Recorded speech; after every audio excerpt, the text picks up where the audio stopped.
the young and the restless spoilers. Welcome back to the channel, besties. Today is a beautifully chaotic day in the soapverse, and we have so much to unpack. Grab your iced coffees and strap in because we are diving deep into the absolute madness of Genoa City right now. Let's get into it. You guys, I am deceased. Stop what you are doing. I am literally shaking. Wait, we need to talk about this now, because my brain is genuinely short-circuiting, and I cannot even process the sheer audacity of what is happening on our screens. I am filming this while I am literally running errands, walking through the aisles of Target like an absolute maniac, because I just had to jump on here and vent. We are not just watching this show anymore. We are invested. Like I am personally offended and simultaneously totally living for what Victor Newman and Nick Newman are about to do.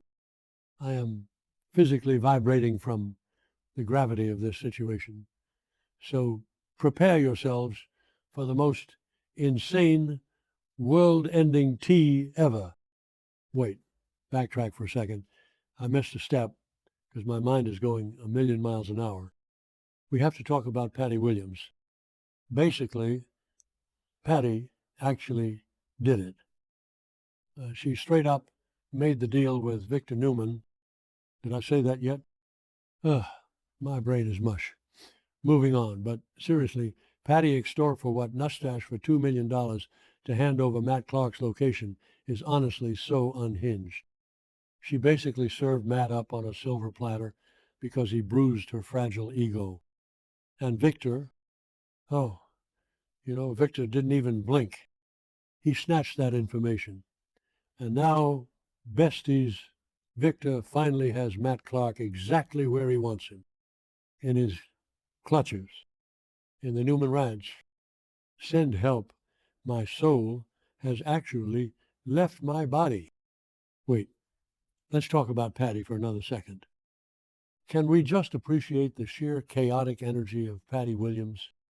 She gets rejected by Matt, and her immediate response isn't to cry in a corner. It's to pick up the phone, dial the most dangerous man in Genoa City, and demand $2 million. Like, secure the bag, sis. But also the absolute danger she has put herself in. Victor Newman does not just hand over $2 million without a catch. I am genuinely terrified for her, but also I respect the hustle. Is that bad? I don't even know anymore. My moral compass is completely shattered by this show. Oh, hold on. I should have mentioned this earlier, but I was mid-skincare when the realization hit me and I literally smeared charcoal mask all over the rug.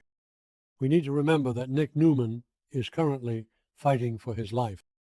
During the week of May 25th to the 29th, our boy Nick is basically unconscious, knocked out cold in a hospital bed, fighting off the horrific effects of the fentanyl and cocaine that Matt Clark and that absolute psycho Sienna Bacall pumped into his system. I literally had to yeet my phone across the room when I saw Nick crash that car into the cliff. But listen to me. Manifesting a total dumpster fire, by the next update, Nick is going to wake up. He is going to survive this medically induced nightmare, and when he does, his only wish, his absolute burning desire, is to confront the monster who did this to him. And besties, that wish, it is absolutely getting granted. Victor is holding Matt captive in the workout area at the Newman Ranch. Yes, you heard me. The Newman Ranch gym. I'm pausing for a second because, and don't even get me started on the vibes. Why is the Newman workout area always the scene of the most cinematic mayhem? I swear there's a weird background noise in that set, like a humming air conditioner or something. and the lighting is always so dim and moody, like an early 2000s music video. It's giving major dungeon aesthetic, and I am here for it. But I digress. Back to the main event. Nick is going to march into that workout area, and he is going to give Matt Clark the absolute workout of his life. I am talking full-blown, high-octane psychological and physical interrogation. Nick is going to unleash decades of Newman rage on this man. After everything Matt has done, the kidnapping, the drugs, forcing Sharon and Noah into that horrific abandoned gas station, the explosive terror in Las Vegas, Nick is genuinely ready to end him.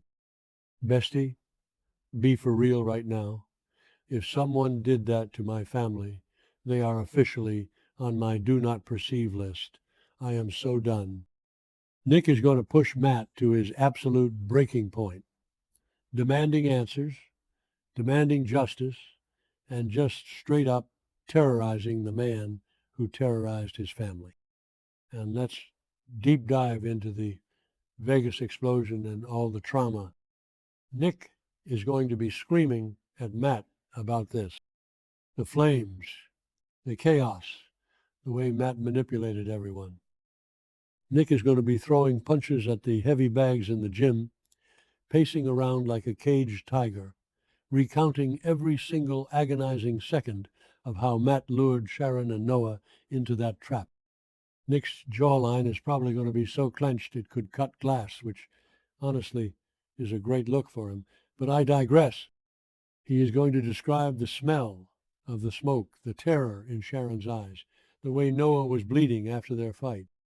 Nick is trying to trigger Matt, trying to find that spark of pure evil that he knows is hiding in there somewhere. But wait, I'm glitching. Okay, hold on. This is where the tea gets so scalding hot it is melting my internal organs. Matt Clark doesn't remember anything. Like, genuinely, he has actual, legitimate amnesia. I know. We all thought he was faking it. When he was playing Patty, when he was smirking at Noah before getting punched in the face, we all assumed this was just another classic soap opera fake-out. But the writers pulled a massive fast one on us. We, the viewers, have seen Matt in his private moments now. The Y&R fans know the truth.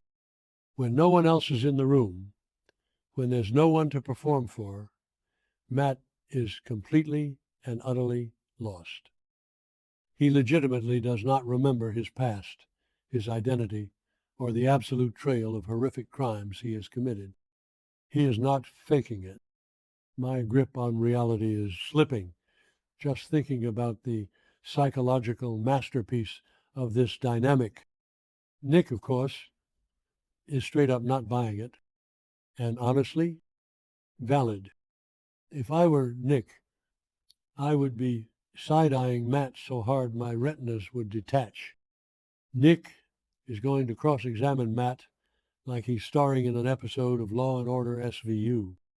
He's going to administer his own unhinged amnesia test, drilling Matt on every single detail of the Las Vegas explosion, the kidnapping, the blackmail, the drug poisoning.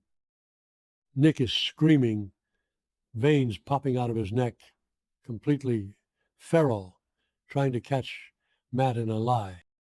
Because considering all the sick, twisted tricks Matt has pulled, nobody in their right mind would blame Nick for assuming this is just another manipulation tactic. I am literally hyperventilating right now, just picturing the tension in that room. It's going to be astronomical stakes, cinematic gold. But here is the twist that is personally attacking my soul. Matt is going to sit there chained up or cornered in this sweaty, dimly lit boxing gym, and he is going to listen to Nick recount all these atrocities.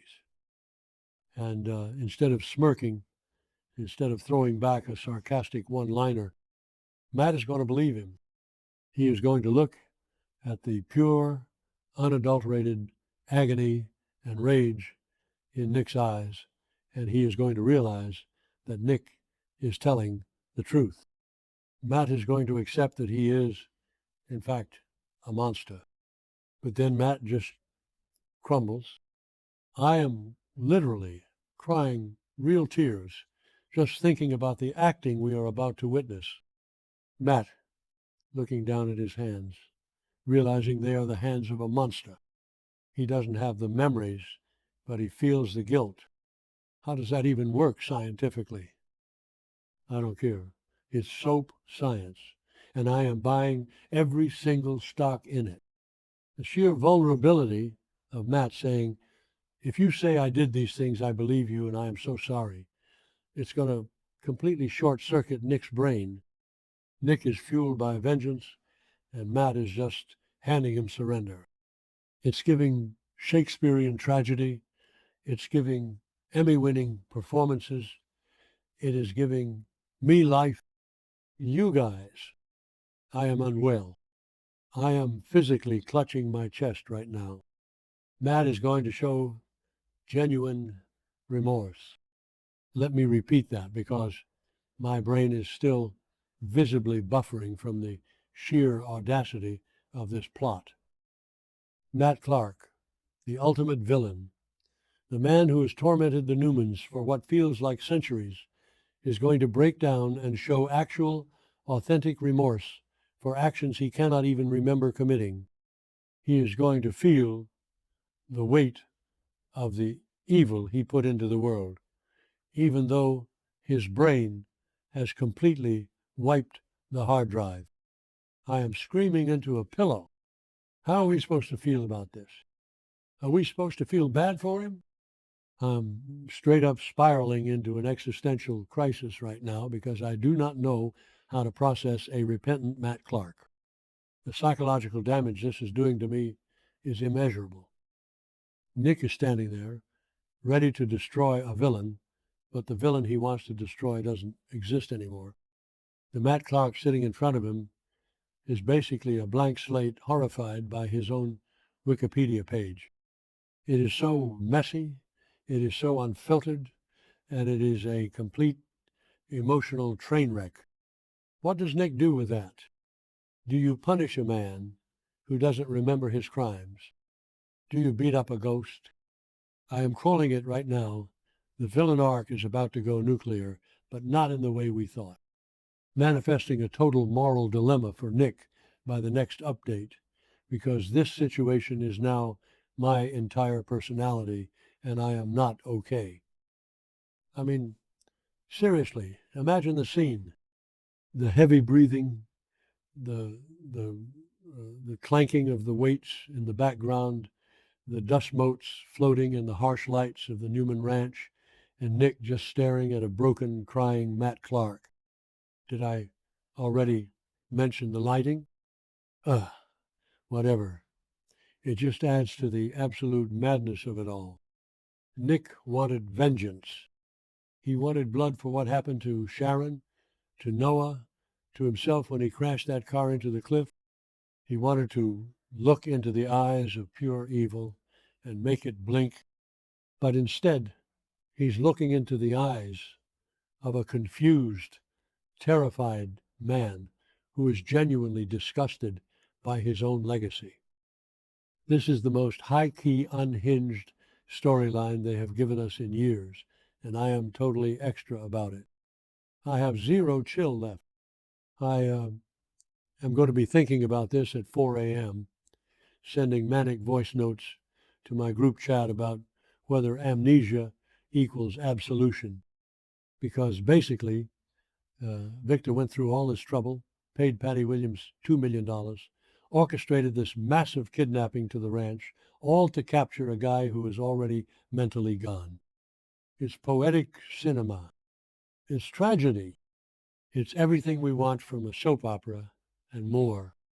Okay, I need to go breathe into a paper bag now because my heart rate is through the roof. Until next time, stay messy, besties.